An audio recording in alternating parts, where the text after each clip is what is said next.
తిమోతికి వ్రాసిన మొదటి పత్రిక 5వ అధ్యాయము. వృద్ధిని గద్దింపక తండ్రిగా భావించి అతని హెచ్చరించుము. అన్నదమ్ములని, యవనులను, తల్లులని, వృద్ధ స్త్రీలను, అక్క చెల్లెండ్రని పూర్ణ పవిత్రతతో యవన స్త్రీలను హెచ్చరించు. నిజముగా అనాథలైన విధవరాండ్రను సన్మానింపుము. అయితే ఏ విధవరాలికైనను పిల్లలు గాని మనుమలు గాని ఉండిన ఎడల వీరు మొదట తమ ఇంటి వారి ఎడల భక్తి కనపరచుటకును తమ తల్లిదండ్రులకు ప్రత్యుపకారము చేయుటకును నేర్చుకొనవలెను. ఇది దేవుని దృష్టికి అనుకూలమైనది. అయితే నిజముగా అనాథయైన విధవరాలు ఏకాకి అయ్యుండి దేవుని మీదనే తన నిరీక్షణ నుంచుకొని విజ్ఞాపనలయందును ప్రార్థనలయందును రేయింబగళ్ళు నిలకడగా ఉండును. సుఖభోగములయందు ప్రవర్తించున్నది బ్రతుకుచుండియు చచ్చినదైయుండును. వారు నిందారహితులై ఉండునట్లు ఇలాగు ఆజ్ఞాపించుము. ఎవడైనను స్వకీయులను విశేషముగా తన ఇంటి వారిని సంరక్షింపకపోయిన ఎడల వాడు విశ్వాస త్యాగము చేసిన వాడై అవిశ్వాసి కన్నా చెడ్డవాడైయుండును. 60 ఏండ్ల కంటే ఎక్కువ వయస్సు లేక ఒక్క పురుషునికే భార్య అయి సత్క్రియలకు పేరు పొందిన విధవరాలు పిల్లలను పెంచి పరదేశులకు ఆతిథ్యమిచ్చి పరిశుద్ధుల పాదములు కడిగి శ్రమపడు వారికి సహాయము చేసి ప్రతి సత్కార్యము చేయు పూనుకొనినదైతే ఆమెను విధవరాండ్ర లెక్కలో చేర్చవచ్చును. యవనస్తులైన విధవరాండ్రను లెక్కలో చేర్చవద్దు.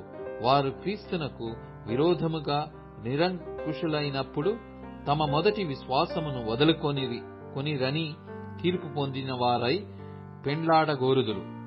మరియు వారి ఇంటింట తిరుగులాడుచు బద్ధకురాండ్రగుటకు మాత్రమే గాక ఆడరాని మాటలాడుచు వదరుబోతులను పరజోలికి పోవు వారగుటకును నేర్చుకొందురు.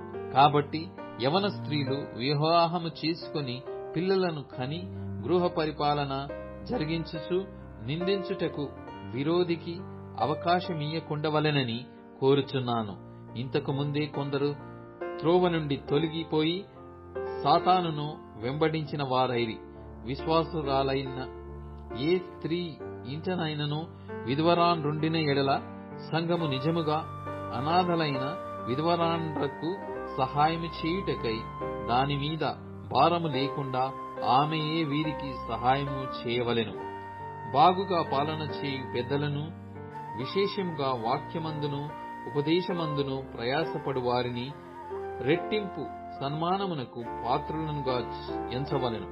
ఇందుకు నూర్చెడి యొద్ద మూతికి చిక్కము వేయవద్దు అని లేఖనము చెప్పుచున్నది.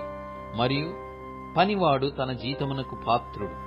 2-3 సాక్షులుంటేనే గాని పెద్ద మీద దోషారోపణ అంగీకరింపకము.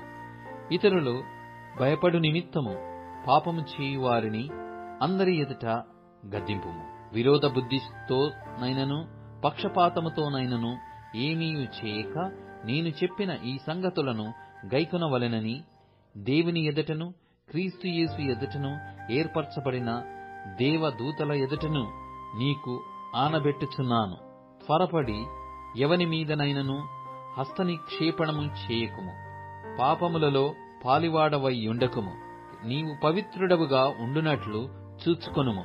ఇక మీదట నీళ్లే త్రాగక నీ కడుపు జబ్బు నిమిత్తమును తరచుగా వచ్చు బలహీనతల కోసరమును ద్రాక్షారసము కొంచెముగా పుచ్చుకొనుము.